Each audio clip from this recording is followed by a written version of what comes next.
Dito naman, pwede ka magbenta ng product. Pero ang nakalagay kasi kailangan paid ng brand. Hindi ka naman nag-promote din. Kailangan paid.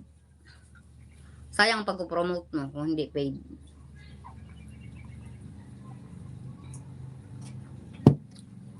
Ang kinaganda nga dito, pwedeng mag-send ng dollar eh.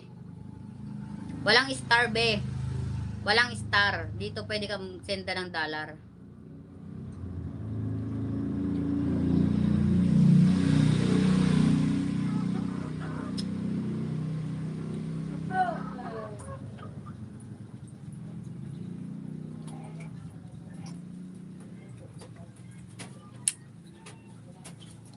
Tsaga lang, kahit ano, ang mahilig maganda kasi ang mga short video lang, mga 10 minutes, wala pa nga 10 seconds.